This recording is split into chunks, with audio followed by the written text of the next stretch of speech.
పట్టుదలతో చేస్తే సమరం తప్పకుండా నీదే, విజయం కష్టపడితే రాదా ఫలితం పదరా సోదరా.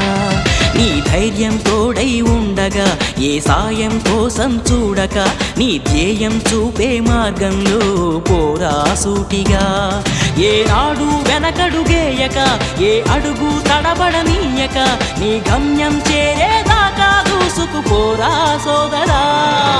పట్టుదలతో చేస్తే సమరం తప్పకుండా నీదే, విజయం కష్టపడితే రాదా ఫలితం పదరా సోదరా.